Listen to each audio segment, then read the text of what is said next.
Baik, bismillahirrahmanirrahim. Assalamualaikum warahmatullahi wabarakatuh. Waalaikumsalam warahmatullahi wabarakatuh. Alhamdulillahirabbil alamin wa bihi nasta'in ala umurid dunya waddin. Wassalatu wassalamu ala Rasulillah ma ba'd. Faqala Allah ta'ala fil Qur'anil Karim. A'udzu billahi minasyaitonir rajim. Bismillahirrahmanirrahim. Innallaha wa malaikatahu yusholluna 'alan nabi.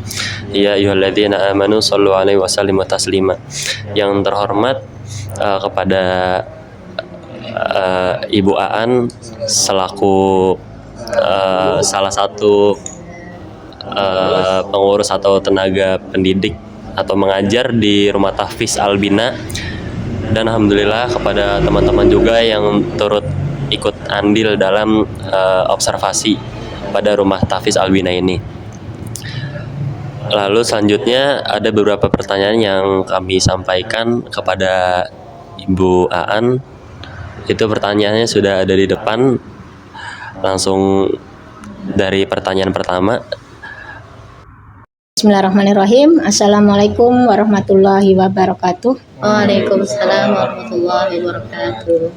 Ya, terima kasih saya ucapkan kepada adik-adik ya sudah berkenan untuk mengunjungi Rumah Tahfiz Albina ini ya, suatu kehormatan bagi kami ya, untuk bisa bertemu dalam bersilaturahim ya, dalam rangka juga untuk observasi ya. Iya, Bu. Yang akan kita bicarakan ini adalah salah satunya latar belakang ya. Latar belakang itu sedikit mungkin saya jelaskan bahwa latar belakang pendirian Rumah Tahfiz Albina ini adalah salah satunya untuk mengumpulkan anak-anak yang mereka itu punya waktu untuk tadinya bermain, agar mereka bisa berkumpul belajar Al-Quran. Karena dengan seperti itu nantinya mereka itu akan menjadi generasi-generasi yang dekat dengan Al-Quran. Karena apa? Dengan mengumpulkan mereka ya, daripada mereka main ya kan, yang nggak ada manfaatnya dan sebagainya, kita punya misi bagaimana kita bisa membuat mereka bisa berkumpul dalam suatu pertemuan majelis untuk belajar seperti itu ya. Jadi itu salah satu latar belakangnya, yaitu kita ingin menciptakan generasi-generasi robbani yang cinta Al-Quran seperti ini. Terus sedangkan program atau kurikulum di Rumah Tahfiz ini salah satunya adalah kita punya andalan yaitu tahsin ya. Tahsin itu yang paling kita utamakan karena dengan anak-anak bisa membaca Al-Quran dengan lancar ya kan, mereka akan bisa menghafal Al-Quran dengan baik pula ya, seperti itu. Yang kedua adalah untuk meneruskan menjadi seorang hafiz ya, seperti itu. Jadi di samping tahsin kita juga punya program tahfiz ya, untuk belajar menghafal dari juz 30 sampai nanti 29, 28 dan seterusnya. Dan itu nanti akan dibimbing oleh guru-guru yang memegang kelas masing-masing seperti itu. Dan mereka diberi hafalan pun ada ininya ya, ada apa? Targetnya, karena memang mereka yang sudah bisa membaca Al-Quran, sudah lancar, itu harus diberi hafalan. Kalau yang belum, kita murojaah bareng-bareng setiap harinya ketika ada pertemuan ya, yang masih kecil-kecil kan banyak ya, itu yang dari surat-surat pendek. Jadi mendidik mereka murojaah bareng-bareng setiap hari, lambat laun mereka akan hafal dan seperti itu ya. Nah, setelah itu program kita juga ada wisuda ya, wisuda bagi mereka yang sudah sudah target ya untuk hafalannya gitu ya. Insya Allah tahun ini kita juga akan mengadakan wisuda 30 anak, juz 30, 29, 28 dan 27. Insya Allah kami minta doanya semoga dimudahkan. Amin, amin ya Allah, lancar.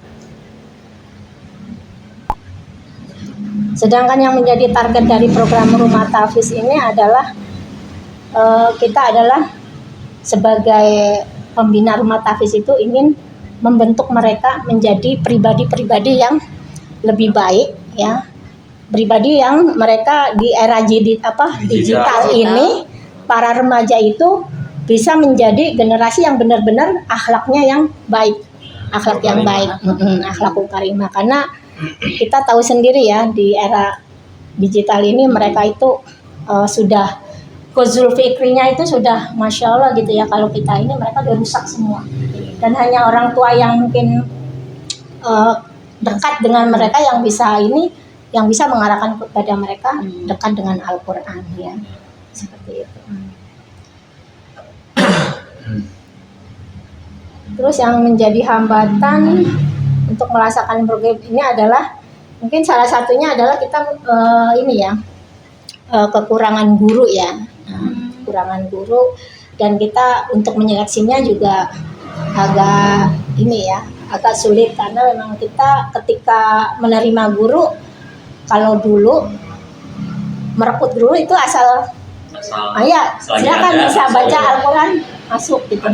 Tapi ketika saya yang masuk menjadi admin Albina, saya usahakan ketika mereka bisa ngajar ya, bukan hanya mereka bisa lancar membaca Al-Quran, ilmu tajwidnya juga ada, dan hafalan mereka juga harus ada. Seperti itu. Saya targetkan minimal seperti itu. Jadi mudah-mudahan itu akan bisa lebih berkualitas.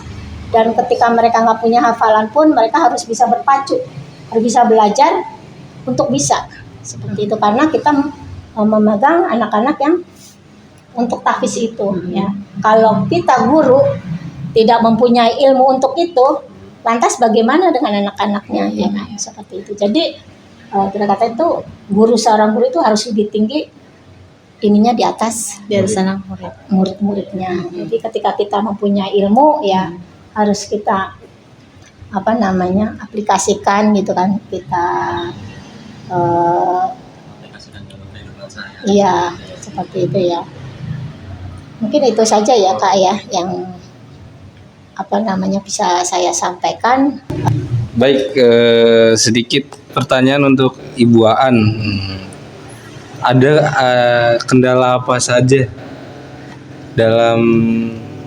dari melaksanakan atau dalam proses pembelajaran belajar mengajar ini, ada kendala apa saja? Baik itu dari tenaga pembimbing maupun muridnya, kendalanya apa saja? Nah, mungkin kalau murid ya, dari murid itu kan namanya anak-anak ya kan. Itu salah satunya kendala kita adalah memang sangat riskan banget ya, karena anak-anak itu senangnya main, lari-larian seperti itu, jadi nggak bisa fokus. Jadi kalau memang kitanya gurunya tidak bisa membimbing mereka dengan baik, ya mereka akan berantakan gitu kan. Itu hambatnya, dan mereka namanya anak kelas 1, kelas TK itu sulit untuk dikendalikan ya. Kakak mungkin tadi lihat sendiri lah ya, lari-lari, kalau nggak diinin ya nggak bisa gitu. Oke. Terus pertanyaan selanjutnya, tadi kan salah satu programnya ada wisuda. Ya. Nah, yang ingin saya tanyakan mewakili teman-teman, setelah wisuda pada rumah tahfiz Albina ini, apakah pada setiap murid atau siswanya ini akan lanjut ngaji di sini atau bagaimana itu? Ya, jadi kalau mereka yang masih sekolah ya, dari SD, SMP, bahkan masih ada yang SMA ya di sini ya. Itu kalau mereka memang sekolahnya tidak ke pesantren, itu masih di sini, mereka meneruskan. Ya. Karena memang pas sudah wisuda itu bukan berarti langsung berhenti, mereka tetap belajar, sampai ke juz yang lain yang belum mereka hafal. Dan mereka banyak yang dari sini itu bisa buat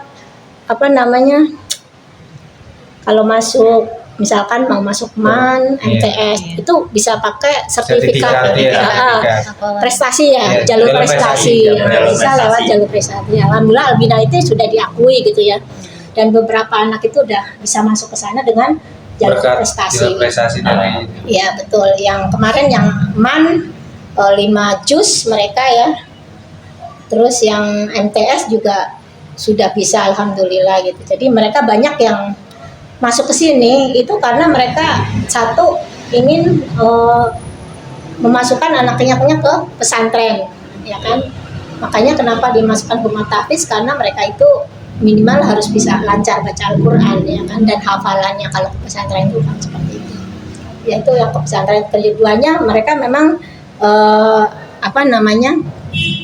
orang tuanya sangat bagus ya, punya ini yang bagus bahwa anak-anak yang soleh itu adalah anak-anak yang penting bagi mereka gitu kan. Makanya mereka walaupun mereka tetap sekolah capek, tetap disupport untuk tetap ngaji di sini. Seperti itu. Oke. Baik, terima kasih kepada Ibu Aan. Kurang lebihnya cukup sekian dari kami selaku mahasiswa Universitas Muhammadiyah Profesor Dr. Hamka dalam kegiatan observasi mata kuliah pendidikan agama Islam luar sekolah. Baik, cukup sekian juga. Mohon maaf sudah mengganggu waktunya Ibu. Terima kasih sebelumnya. Lillahi fisabil haq, fastabiqul khairat. Assalamualaikum warahmatullahi wabarakatuh. Waalaikumsalam warahmatullahi wabarakatuh. Terima kasih Ibu. Sama-sama.